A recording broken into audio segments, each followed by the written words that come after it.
মহান আল্লাহ তাবারাকা ওয়া তাআলার দরবারে, যার নিয়ন্ত্রণে আমাদের জীবন মৃত্যুর ভাগ্য, অসংখ্য অগণিত দুরূদ আর সালাম পেশ করছি নবী আলাইহিস সালাতু ওয়াস সালাম, তার পরিবারবর্গ, তার বংশধর এবং সাহাবা আজমাইনদের উপর মাগফিরাত কামনা করছি এবং সর্বোচ্চ মর্যাদা কামনা করছি ওই সকল কোরআন প্রেমিক, কোরআন পাগল শহীদ ভাইদের আত্মার জন্যে, যারা আল্লাহর জন্য, আল্লাহর দ্বীন প্রতিষ্ঠা কাজে নিয়োজিত থেকে বাতিলের আঘাতে শাহাদাতের পেয়ালা পান করেছেন এবং যারা কাল কিয়ামত পর্যন্ত একামতে দ্বীনের কাজে মানুষদেরকে আল্লাহর দিকে ডাকার কাজে নিয়োজিত থাকবেন। সম্মানিত মুসল্লিয়ান কিরাম, সম্মানিত উপস্থিতি, শাহজালালের দেশ আমাদের এই বাংলাদেশ, শাহ মাহবুবের দেশ আমাদের এই বাংলাদেশ, হাজী শরিয়াতুল্লাহর দেশ আমাদের এই বাংলাদেশ, হাফিজি হুজুরের দেশ আমাদের এই বাংলাদেশ, মাওলানা শামসুল হক ফরিদপুরের দেশ আমাদের এই বাংলাদেশ, আল্লামা দেলোয়ার হোসেন সাঈদী সহ অসংখ্য অগণিত আলেম ওলামা, পীর, মাশায়েখ, শায়েখদের দেশ আমাদের এই বাংলাদেশ। এশার আজান শুনে নামাজ পড়ে ঘুমাতে যাওয়া এবং ফজরের আজান শুনে ঘুম ভাঙার দেশ হচ্ছে আমাদের এই বাংলাদেশ। কিন্তু দুঃখের সাথে জানাতে হচ্ছে, দুঃখের সংবাদ হচ্ছে এই যে আজকে এই বর্তমান সময়ে ইসলামের জন্য, ইবাদতের জন্য সুন্দর একটি ময়দান, সুন্দর একটি দেশ, সুন্দর একটি পরিবেশ থাকা সত্ত্বেও মসজিদে, অধিকাংশ মসজিদে ফজরের সালাতে প্রথম কাতার পূরণ হয় না। কি বলেন, ঠিক না বেঠিক বলছি? বিশেষ করে আমাদের এই মসজিদে এত সুন্দর পরিবেশ থাকা সত্ত্বেও আজকে আমি ফজরের পরে মুসল্লিদের দিকে ফিরে মুসল্লিদেরকে গণনা করার চেষ্টা করা, দেখলাম আমি ইমাম সাহেব সহ 21 জন, মাত্র 21 জন অবস্থা। এর কারণ কি? মসজিদে মানুষ কম আগমন করার, ইবাদতের জন্য মানুষ আসা, ইবাদতকে গুরুত্বের সাথে নেওয়ার ব্যাপারে মানুষের কেন এত অবহেলা? এর কারণ, অনেক কারণ থাকতে পারে। তার মধ্যে আমার মনে হয় একটি কারণ আপনারা আমার সাথে ঐক্যমত হবে, সেটি হচ্ছে আমাদের দেশের অধিকাংশ মানুষ, বিশেষ করে বর্তমান সময়ের যুবক যুবতীরা, তরুণ তরুণীরা, এদের বড় একটা অংশ মোবাইল নামক মিথ্যার বাক্স, মোবাইল নামক শয়তানের বাক্স নিয়ে তারা রাত ভর জেগে থাকে। রাত ভর আল্লাহ নাফরমানি কাজে ব্যস্ত থাকাটা অন্যতম একটি কারণ বলে আমার কাছে মনে হয়। কি বলেন, ঠিক না বেটা? তারা সারা রাত আল্লাহর নাফরমানি কাজে এই যন্ত্রটি নিয়ে ব্যস্ত থাকে। কিভাবে যে রাত শেষ হয়ে যায় সেটা তারা উপলব্ধি করতে পারে। রাত যখন শেষ হয়ে যায়, যখন মুয়াজ্জিন ফজর আজান দেয়, এই ফজরের আজানের সময় শয়তান তাদের শিয়রে এসে তাদের মাথায় হাত দিয়ে, পিঠে হাত দিয়ে বলে যে অনেক রাত পর্যন্ত তুমি জেগেছিলে, তোমার শরীরটা তো অনেক দুর্বল হয়ে গেছে, খারাপ হয়ে গেছে, তুমি এখন একটু ঘুম দাও। ঠিক শয়তানের কুমন্ত্রণায় পরাজিত হয় তারা মুয়াজ্জিনের আজানের ডাকে সাড়া না দিয়ে, আল্লাহ রাব্বুল আলামিনের ডাকে সাড়া না দিয়ে তারা ঠিকই তখন ঘুমিয়ে পড়ে। ফজরের সালাত, ফজরের ওয়াক্তকে পার করে দিয়ে তারা হয়তো দিনের 11টা 12টা অথবা 1টার দিকে তারা জেগে ওঠে। কি বলেন, বাস্তব বলছি নাকি অসত্য বলছি?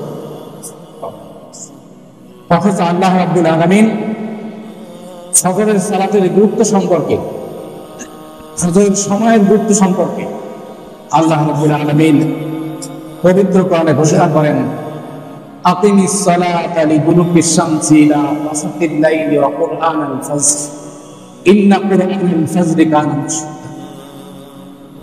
তোমরা সালাত আদায় করো সূর্য ঢলে পড়া থেকে শুরু করে রাতের অন্ধকার পর্যন্ত। আর ফজরের সময় তোমরা কোরআন তিলাওয়াত, কোরআন পাঠের ব্যবস্থা।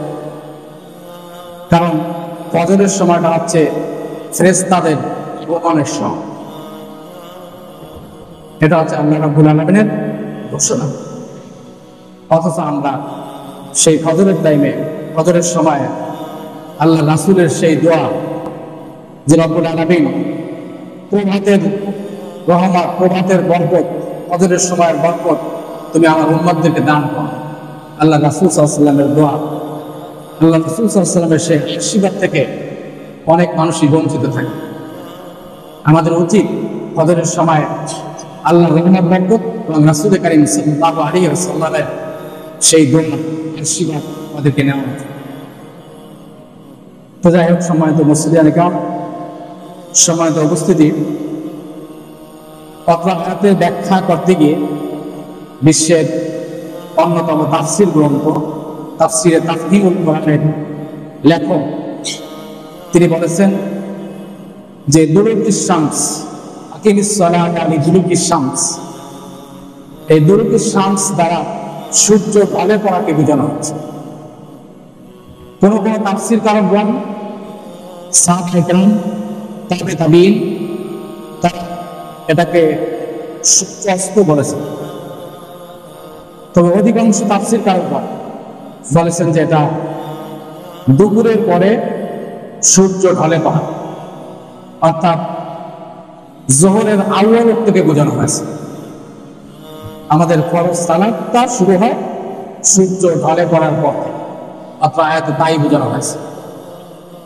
এরপর আপনার আয়াতের মধ্যে আছে আকিমিস সালাতা লিদুলুকিশ শামসি ইলা ওয়াসাতিল লাইল, ওয়াসাতিল লাইল দ্বারা বোঝানো হয়েছে, ওয়াসাতিল লাইল হচ্ছে অন্ধকার হয়ে যায়।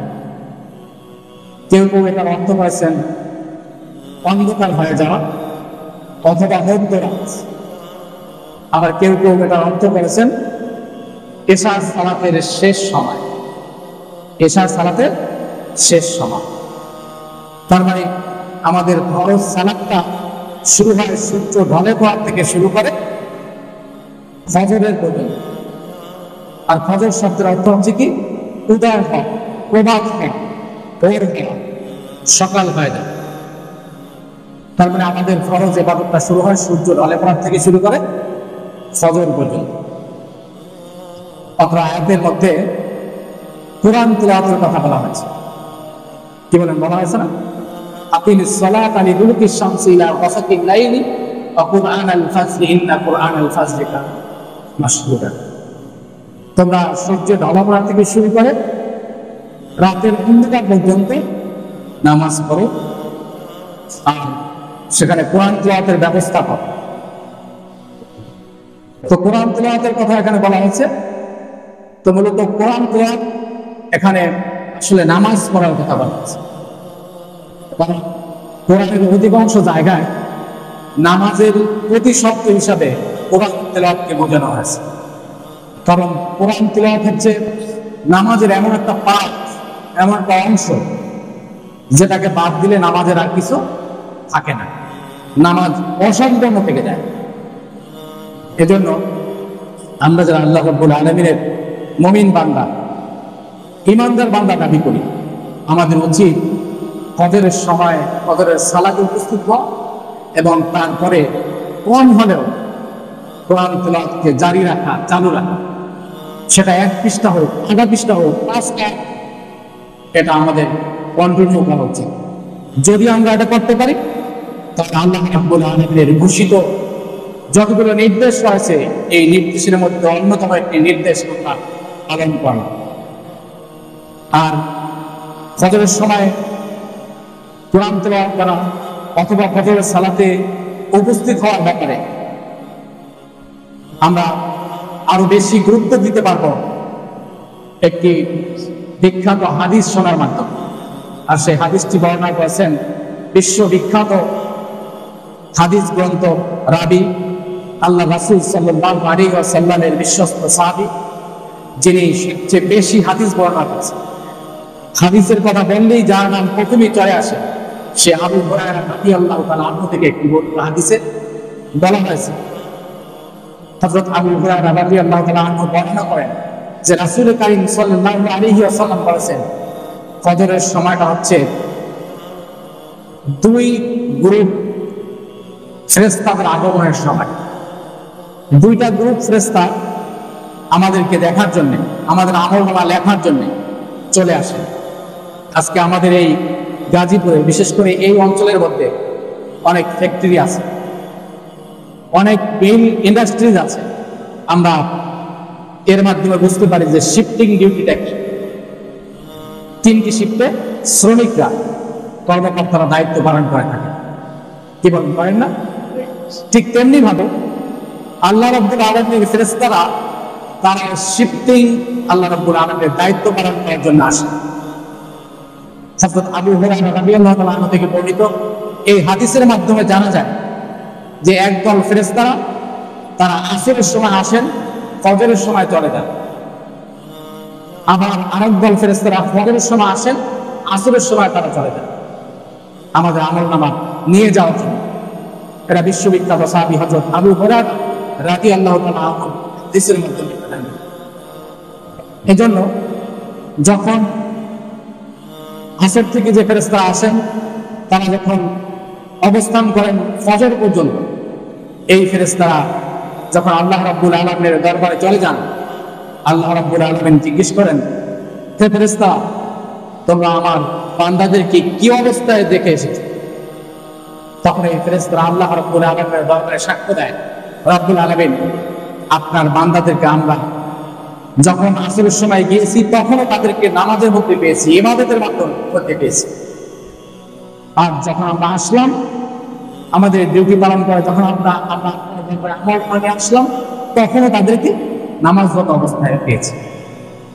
এখানে একটি হাদিস আমাদের অনেকেরই স্মরণে চলে আসার কথা, সেটি হচ্ছে রাসূল কারীম সাল্লাল্লাহু আলাইহি ওয়াসাল্লাম বলেছেন যে ব্যক্তি এশার সালাত জামাতের সাথে আদায় করে সে যেন অর্ধেক রাত্র নফল ইবাদত করে, অর্ধেক রাত্র নফল ইবাদত করে সব তার আমলনামায় আল্লাহ রাব্বুল আলামিন দিয়ে দেন। অপরদিকে যে ব্যক্তি এশা এবং ফজর দুই ওয়াক্তের সালাতি মসজিদে এসে জামাতের সাথে আদায় করে, আল্লাহ রাব্বুল আলামিন তার আমলনামায় নফল ইবাদতের সওয়াব লিখে দেন। সাথে সম্মানিত উপস্থিতি, সম্মানিত মুসল্লিয়ান ইকরাম, ফজরের সালাতকে আমাদেরকে অত্যাধিক পরিমাণে গুরুত্ব দেওয়া উচিত। আর এই ফজরের সালাতকে যে কত গুরুত্ব বহন করে সেটা আমরা আল্লাহ রাসূল সাল্লাল্লাহু আলাইহি ওয়াসাল্লামের আরো অনেক হাদিসের মাধ্যমে এটা প্রমাণ পাই। ইসলামিক স্কলারগণ, তাফসীরকারগণ, মুফাসসির ইকরামগণ তারা ফজরের সালাতের গুরুত্ব এবং ফজিলত সম্পর্কে অনেকগুলো হাদিস বর্ণনা করেছেন এবং ফজরের সালাত আদায় করলে আমাদের কি ফজিলতের অধিকারী আমরা হতে পারি, কি নেকি আমরা অর্জন করতে পারি, পরকালীন কি ফায়দা আমরা হাসিল করতে পারি, সে সম্পর্কে বেশ কয়েকটি পয়েন্ট আমরা এখানে নিয়ে এসেছি। এক নম্বর পয়েন্ট হচ্ছে, যদিও নামাজি মাত্রই ইমানদার, কোনো ব্যক্তি যদি নামাজে আসে অবশ্যই সে ইমানদার, কারণ সে নামাজে আসছে, সে আল্লাহকে বিশ্বাস করে, পরকালকে বিশ্বাস করে। সে যদি আল্লাহকে বিশ্বাস না করতো, পরকালকে বিশ্বাস না করতো, সে যদি ইমানদারি না হতো, তাহলে সে পবিত্র হতো। সে পবিত্র কাপড় পরতো না, সে মসজিদে আদব রাখতো। যেহেতু এগুলো সে পড়ে, সে তাকওয়ার সাথে মসজিদে কোনো বিশৃঙ্খলতা করে না, অতএব সে একজন ইমাম। অতএব নামাজি মাত্রই যেহেতু ইমাম, তবে পিওর এবং খাঁটি ইমানদার হচ্ছে তারা যারা ফজরের সালাতে উপস্থিত। একদিন উপস্থিত হলো, 10 দিন উপস্থিত হলো না, তার ভিতরে মুনাফিকি রয়ে গেছে, সে খাঁটি প্রকৃত ইমানদার হতে পারল। ইমানদারের তো অনেক কোয়ালিফিকেশন আছে, ইমানদারের তো অনেক স্তর আছে, নাকি বলেন? সবাই কি 100% ইমানদার? সবাই কি 5% ইমানদার? সবাই কি 50% ইমানদার? না, কারো ইমান 60, কারো ইমান 70, কারো ইমান 80, কারো ইমান 50%, কারো ইমান 100%। তা আল্লাহ রাসূল সাল্লাল্লাহু আলাইহি ওয়াসাল্লামের ভাষায় পিওর এবং খাঁটি ইমানদার হচ্ছে তারাই যারা ফজরের সালাতে নিয়মিত উপস্থিত। আল্লাহ রাব্বুল আলামিন আমাদের সবাইকে ফজরের সালাতে উপস্থিত হয়ে খাঁটি ইমানদারের পরিচয় দেওয়ার তৌফিক দান করুন। দ্বিতীয়টি হচ্ছে ওই দিন আল্লাহ রাব্বুল আলামিনের জিম্মায় চলে যায়। যে ব্যক্তি ফজরের সালাত মসজিদে এসে আদায় করলো, সে আল্লাহ রাব্বুল আলামিনের জিম্মায় চলে। আজকে ছোটখাটো নেতার সাথে যদি আমার পরিচয় থাকে, ছোটখাটো কোনো নেতা, ইউনিয়ন পর্যায়ের নেতা অথবা থানা পর্যায়ের নেতা অথবা এমপি মন্ত্রী, তাদের সাথে যদি আমাদের পরিচয় থাকে, তাহলে আমার পাওয়ারে এলাকায় কেউ চলতে পারে, আমার গলায় দিতে এলাকার মানুষ শান্তিতে থাকতে পারে। কি বাস্তবতা, তাই না? এমপির সাথে যার পরিচয়, এমপির সাথে যার মহানন্দ হয়, এমপির সাথে যার সুসম্পর্ক, এখন রাজনৈতিক দল সবচেয়ে পাওয়ারফুল যারা, এরকম পাওয়ারফুল নেতাদের সাথে যার সম্পর্ক, তাদের দাপট কে দেখে? অথচ এই সারা বিশ্ব, এই আসমান জমিন, গ্রহ নক্ষত্র, সারা বিশ্বের যা কিছুই দেখে আমরা আশ্চর্য হই, যা কিছুই দেখে আমরা সুবহানাল্লাহ আলহামদুলিল্লাহ বলতে বাধ্য হই। আল্লাহ রাব্বুল আলামিনের সৃষ্টি রহস্য দেখে আমরা আশ্চর্য হয়ে যাই। সে আল্লাহ রাব্বুল আলামিন যদি আমার জিম্মায় চলে আসেন, দুনিয়ার আর কোনো নেতা খাটা আমার দরকার আছে? প্রয়োজন আছে? আল্লাহ রাব্বুল আলামিন আমাদের জিম্মা, সম্পূর্ণ জিম্মা আল্লাহ রাব্বুল আলামিনকে দিয়ে দেন। তৃতীয়টি হচ্ছে দিন ও রাতের ফেরেশতারা আপনার পক্ষে সাক্ষ্য দেবে। দিন ও রাতে যে ফেরেশতারা আগমন করে থাকে, সেই ফেরেশতা ফজরের সালাতে যারা উপস্থিত হয় তাদের ব্যাপারে আল্লাহ রাব্বুল আলামিন সাক্ষ্য দেবে। সেটা আমরা ইতিমধ্যে হাদিসের মাধ্যমেই জানতে পারি যে যখন ফজরের সালাতের সময় ফেরেশতাদের যে গ্রুপটা চলে আসে, এই গ্রুপটা আল্লাহ রাব্বুল আলামিনের কাছে গিয়ে সাক্ষ্য দেয়, রাব্বুল আলামিন আপনার বান্দাকে আমরা যখন আসরের সময় গিয়েছিলাম তখন তাকে নামাজের মধ্যে পেয়েছি, সালাতের মধ্যে পেয়েছি, ইবাদতের মধ্যে পেয়েছি, মসজিদে পেয়েছি। আর যখন আমরা চলে আসলাম তখন তাকে ফজরের জামাতে পেয়েছি, ইসলামিক অবস্থায় পেয়েছি, জিকির অবস্থায় পেয়েছি, মসজিদে প্রার্থনা করে পেশা অবস্থায় তাকে পেয়েছি। অতএব যারা ফজরের সালাত নিয়মিত আদায় করবে তাদের জন্য দিন রাতের ফেরেশতারা সাক্ষ্য দিবে। এরপরে হচ্ছে সারা রাত নফল ইবাদতের সওয়াব আমরা অর্জন করতে পারবো। সে হাদিসটা ওই দিন পূর্বে বলে ফেলেছে যে যদি কেউ এশার সালাত জামাতের সাথে আদায় করে এবং ফজরের সালাত জামাতের সাথে আদায় করে, তাহলে সেজন্য সারা রাত নফল ইবাদত করলো, নফল ইবাদতের সওয়াব তার আমলনামায় চলে আসে। এরপরে হচ্ছে কিয়ামতের দিন বিশেষ উজ্জ্বল আলোর ব্যবস্থা থাকে। কিয়ামতের দিন তার উজ্জ্বল আলোর ব্যবস্থা থাকে জান্নাত পাওয়ার জন্য, আল্লাহ রাব্বুল আলামিনের দিদার পাওয়ার জন্য, আল্লাহ রাব্বুল আলামিনের রহমত পাওয়ার জন্য উজ্জ্বল আলোর ব্যবস্থা থাকে। হাদিসের মাধ্যমে আমরা জানতে পারি যে রাসূল কারীম সাল্লাল্লাহু আলাইহি ওয়াসাল্লাম যারা পবিত্রতা অর্জন করার জন্য নিয়মিত ওযু অবস্থায় থাকে, কাল কিয়ামতের দিন ওযু করতে গিয়ে তার যে অঙ্গগুলো সে পানি দিয়ে ধৌত করেছে, পরিষ্কার করেছে, এই অঙ্গগুলো জ্বলতে থাকে এবং এর মাধ্যমে রাসূল কারীম সাল্লাল্লাহু আলাইহি ওয়াসাল্লাম আমাদেরকে, তার উম্মতদেরকে খুঁজে বের করেন। অতএব নামাজ যেহেতু আমাদের পড়তে হবে, নামাজের মাধ্যমে আমাদের ওযু করতে হবে, আর এই ওযুটাই আমাদের নূর হিসাবে, আলো হিসাবে কাজে দেবে। এরপর হচ্ছে জান্নাতের সবচেয়ে বড় পুরস্কার। আমরা কি বলতে পারি জান্নাতের সবচেয়ে বড় পুরস্কার কি? কেউ কি বলতে পারি? জি, আল্লাহর দিদার। জান্নাতের সবচেয়ে পুরস্কার হচ্ছে কি? আল্লাহর দিদার। এর চেয়ে বড় কোন পুরস্কার? আল্লাহ রাব্বুল আলামিনকে বিভিন্ন হাদিসের মাধ্যমে জানা যায় যে আল্লাহ রাব্বুল আলামিনকে দেখলে আর কারো কোনো অন্য কোনো আকাঙ্ক্ষা থাকবে না, খাওয়ার আকাঙ্ক্ষা থাকবে না, স্ত্রী পাওয়ার আকাঙ্ক্ষা থাকবে না, ধন সম্পদ, টাকা পয়সা, কোনো চাহিদা তার থাকবে না। আল্লাহ রাব্বুল আলামিনকে একবার দেখার সাথে সাথে হাজার হাজার বছর তার সেখানে কেটে সে আল্লাহ রাব্বুল আলামিনের দিদার যদি আমরা চাই, তাহলে অবশ্যই আমাদেরকে ফজরের জামাতে উপস্থিত হতে হবে। এরপর হচ্ছে আমরা আল্লাহর বান্দা, শয়তানের কুমন্ত্রণায় আমরা পাপ করে থাকি, পাপ আমাদের হয়ে যায়। এই পাপ যখন হয়ে যায়, এজন্য এই পাপের জন্য শাস্তি আছে। ফজরের সালাতকে, ফজরের জামাতকে যারা গুরুত্ব দেবে, ফজরের সালাতে যারা উপস্থিত হবে, আল্লাহ রাব্বুল আলামিন তাদের এই শাস্তি ব্যতি রেখেই জান্নাতের মতো পুরস্কার তাদেরকে দিয়ে দেবে। এজন্য আমাদের উচিত ফজরের সালাতে নিয়মিত উপস্থিত হওয়া। এরপর হচ্ছে আল্লাহ রাসূল সাল্লাল্লাহু আলাইহি ওয়াসাল্লাম প্রভাতের দোয়া করেছেন, সকাল বেলার দোয়া, সকাল বেলার আশীর্বাদ আমাদের জন্য আল্লাহ রাসূল সাল্লাল্লাহু আলাইহি ওয়াসাল্লাম করেছেন। আল্লাহ রাসূল সাল্লাল্লাহু আলাইহি ওয়াসাল্লাম বলেছেন, রব্বুল আলামিন তুমি প্রভাতের রহমত বরকত তুমি উম্মতদেরকে দান করো যারা ফজরের সালাতে উপস্থিত। কারণ ফজরের সালাতের সময় কাফেরদের নিঃশ্বাস থাকে না, ফজরের সময় মুনাফিকদের নিঃশ্বাস থাকে না। কাফের, মুশরিক, আল্লাহ বিদ্বেষী, নবী বিদ্বেষী যে মানুষগুলো আছে, তাদের নিঃশ্বাস ফজরের বাতাসের সাথে থাকে। ফজরের বাতাসের সাথে থাকে মুমিনদের নিঃশ্বাস। ফজরের বাতাসের সাথে থাকে আল্লাহ রাব্বুল আলামিনের রহমত, বরকত, নিয়ামত। একদিন একটু যারা নিয়মিত ফজরের সালাত করি না বা করার চেষ্টাও করি না, তারা একদিন একটু ফজরের সালাত করে দেখেন। ফজরের সালাত করে এরপরে মসজিদের বাইরে বা মসজিদের ভিতরে একটু চিন্তা করে দেখেন যে আসলে নিঃশ্বাসটা কেমন লাগে, নিজের কাছে কেমন লাগে, অন্যান্য দিনের চাইতে কি ভালো লাগে নাকি খারাপ লাগে। যেদিন আমি ফজরের সালাত করি নাই, সেই দিনের আমার মনের অবস্থা আর যেই দিন আমি সালাত করেছি, সেই দিনের মনের অবস্থার মধ্যে অনেক তফাৎ, অনেক ব্যতিক্রম হয় না।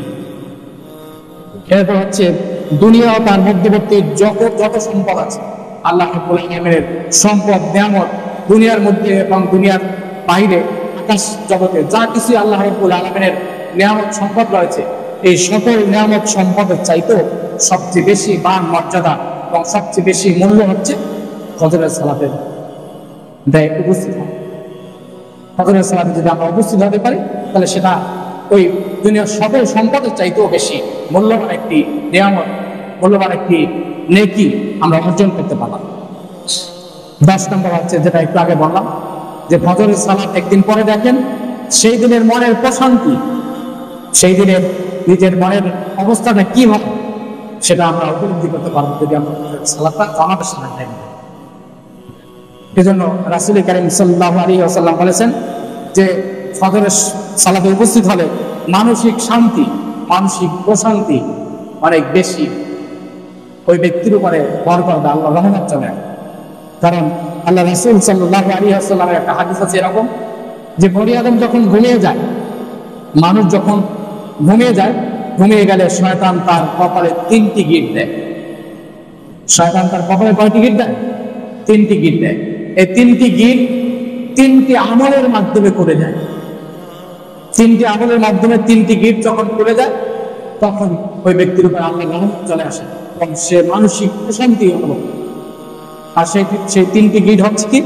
প্রথমেই সে আল্লাহ রাসূল সাল্লাল্লাহু আলাইহি ওয়াসাল্লামের সুন্নাহ অনুযায়ী ঘুম থেকে জাগ্রত হয়, যদি সে ফেজের যে ভাঁজ আছে সেই ভাঁজগুলো মিটিয়ে দেয়, পুরা ফেজের ভাঁজগুলো যদি মিটিয়ে দেয়, আর যদি বলে আলহামদুলিল্লাহিল্লাযী আহইয়ানা বা'দা মা আমাতানা ওয়া ইলাইহিন নুশুর। আল্লাহ রাসূল সাল্লাল্লাহু আলাইহি ওয়াসাল্লামের অসংখ্য অগণিত সুন্নাহর মধ্যে এটি একটি সুন্নাহ, যে ঘুম থেকে যখন আমরা জাগবো, জেগে আমাদের ফেজের ভাঁজগুলো ভাবে মিটিয়ে দেব, আর সাথে সাথে বলবো আলহামদুলিল্লাহিল্লাযী আহইয়ানা বা'দা মা আমাতানা ওয়া ইলাইহিন নুশুর। এই ঘোষণা যে দিতে পারবে তার জন্য একটি গিট খুলে গেল। দ্বিতীয় গিটটি খুলবে কি আমলের কারণে? দ্বিতীয় গিটটি খুলবে পবিত্রতা অর্জনের মাধ্যমে, ওযুর মাধ্যমে। আমরা ইস্তেঞ্জা করলাম, প্রস্রাব পায়খানা শরীর পাক করার জন্য যা যা করলাম, করার পরে আমরা যদি ওযু করি, ফরজ গোসল যদি ফরজ হয়, যদি ফরজ গোসল করি, ওযু করি, তায়াম্মুম থাকলে যদি দরকার হয় তায়াম্মুম করি, এর মাধ্যমে দ্বিতীয় গিটটি খুলে যাবে। দ্বিতীয় গিটটি খুলে গেলে আবার আল্লাহর রহমতে আরো কিছু রহমত তার উপর চলে আসবে, ব্যক্তি মানসিক প্রশান্তি লাভ। তৃতীয় আমলটি হচ্ছে যখন সে নামাজে দাঁড়িয়ে যাবে। যখন সে নামাজে দাঁড়িয়ে যাবে, তখন পরিপূর্ণ মানসিক প্রশান্তি তার উপরে চলে আসবে। আল্লাহ রাব্বুল আলামিনের রহমত বরকত অন্যায় মতো ওই নামাজি ব্যক্তির উপর বর্ষণ হয় না। এরপরে এর পাশাপাশি আরেকটি হাদিস হচ্ছে এরকম যে বনি আদম মানুষ যখন ঘুমিয়ে যায় তখন তার নাকের মধ্যে শয়তান ঘুমিয়ে থাকে। মানুষের নাকের মধ্যে শয়তানের বেডরুম, মানুষের নাকের মধ্যে শয়তানের বেডরুম। এটা উজুর মাধ্যমে, পবিত্রতা অর্জনের মাধ্যমে এটাও দূর হয়ে যায় এবং মানুষ প্রশান্তি লাভ। সম্মানিত উপস্থিতি, সম্মানিত সুধীমণ্ডলী,